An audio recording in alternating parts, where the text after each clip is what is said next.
хотел бы проинформировать о... I would like to inform you about the substantive talks between Russian President Vladimir Putin and Chinese President Xi Jinping via video conference.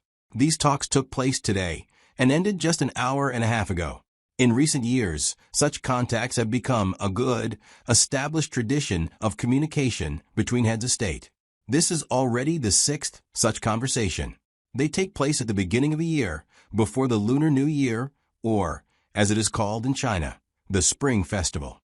The meeting lasted 1 hour and 25 minutes. Simultaneous interpretation was provided, of course, and the leaders summed up the past year in a friendly and trusting manner and discussed in detail plans for the development of Russian-Chinese relations for the current year. They paid serious attention to the most pressing international issues, especially now, when a number of regions around the world are experiencing extremely tense and volatile situations. In this regard, Vladimir Putin and Xi Jinping agreed that there is a need for permanent mechanisms for bilateral consultations across all lines. Security councils, foreign ministries, defense departments, which would reinforce their personal communication. That is, personal communication between the leaders. This involves the operational coordination and harmonization of approaches to topical, including sensitive, issues in order to respond in a timely manner to emerging challenges and threats. It was agreed to intensify such professional dialogue. It was in this vein that consultations were held on February 1st in Beijing between Russian Security Council Secretary Sergei Shoigu and the head of the Foreign Affairs Office of the CPC Central Committee, Chinese Foreign Minister Wang Yi. The heads of state discussed the information received as a result of these consultations.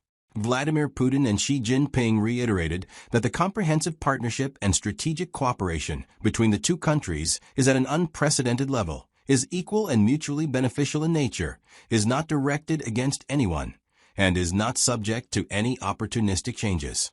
We support each other on key issues affecting national interests.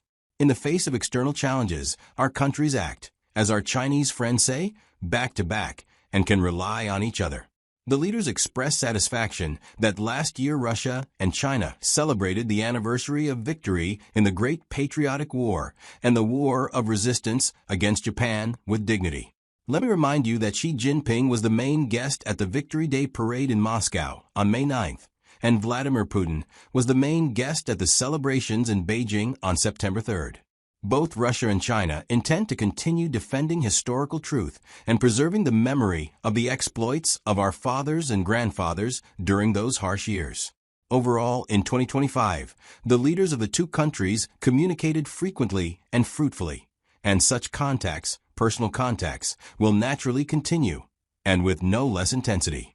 I would like to mention that on July 16th, Russia and China will mark an important date, the 25th anniversary of the Russian-Chinese Treaty of Good Neighborliness, Friendship, and Cooperation. This document, which is fundamental to international relations, fully relevant, and in keeping with the spirit of the times, has been automatically extended for another 5-year period. During the conversation, President Xi Jinping invited Vladimir Putin to pay an official visit to China in the first half of the year. The invitation was gratefully accepted, and the dates and details will be agreed upon later.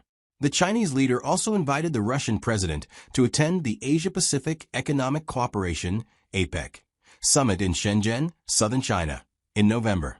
Russia supports China's chairmanship of APEC, and our president will certainly be ready to attend the meeting in Shenzhen. Incidentally, bilateral meetings between the leaders are also planned in connection with other international events, in particular those involving the SCO and BRICS.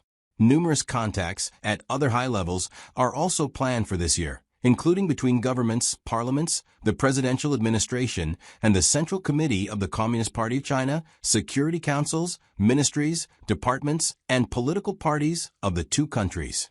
During the talks, the leaders paid considerable attention to issues of trade and economic cooperation. It was mentioned that, despite a slight decline due to a number of objective and subjective factors, trade turnover has exceeded the $200 billion mark for 3 consecutive years with a significant margin. China still holds the first place among our foreign trading partners. This is well known. Russia ranks 5th among China's trade counterpart countries. During the conversation, efforts were tasked to further develop trade and economic ties, including, for example, in the energy sector. Russia ranks first in supplies of oil and pipeline gas to China. It is noteworthy that the leaders stressed the importance of developing innovative directions, including artificial intelligence. We supported the Chinese initiative to create a World Artificial Intelligence Cooperation Organization. Both sides highly appreciated and supported the Chinese initiative of visa-free traveling. The leaders were satisfied to note that the upcoming 2 years, 2026 and 2027, have been declared cross years of education. The humanitarian bilateral cooperation is developing very actively, contributing to the rapprochement of both countries' peoples. During the discussion of foreign policy issues, the Russian and Chinese presidents noted the importance of Moscow-Beijing cooperation within multilateral platforms, including the UN, SCO, BRICS, APEC, the G20, and others. We have confirmed our shared commitment to establishing a fair multipolar world order based on international law. Moscow and Beijing have acted and continue to act coordinately on the international scene. The sides stressed that the positions on the overwhelming majority of international issues are close or coincide completely. Vladimir Putin and Xi Jinping exchange views on relations with the U.S. Our approaches coincide here as well. This is about, for example, the U.S. President's initiative to create a board of peace. Russia and China advocate equal, mutually beneficial cooperation based on international law and the UN Charter. The President noted that tomorrow, February 5th, marks the expiration of the new Strategic Arms Reduction, New START Treaty. As you know, on September 22, 2025, we proposed to the Americans that they extend the central quantitative limits for 1 year as voluntary self-restraints.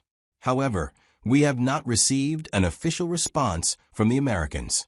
Vladimir Putin stressed that in this situation, we will act in a measured and responsible manner based on a thorough analysis of the overall security situation. We remain open to seeking negotiation channels and ensuring strategic stability. The leaders are aware of ongoing contact between our countries and the Donald Trump administration, seeing this as opening opportunities. The Chinese president supports ongoing talks in Abu Dhabi with a trilateral working group on security issues. Our president shared the latest summing up of efforts to achieve a peaceful settlement of the Ukrainian conflict. As I mentioned earlier, many other international issues were discussed. Special attention was paid to the tense situation regarding Iran. Our president revealed details of his January 30th meeting at the Kremlin with Ali Ardashir Larijani, Iran's Supreme National Security Council Secretary. The leaders expressed their approaches to the situation around Venezuela and Cuba, speaking in favor of maintaining cooperation developed by our countries with Caracas and Havana. Regarding regional issues, the leaders exchanged views on the situation in the Asia-Pacific region, and the Chinese president shared about Beijing's relations with Tokyo. Russia again voiced its support for the One China principle concerning Taiwan. The direct, trustful conversation allowed the two leaders to confirm the strategically essential priorities of joint work in the current period.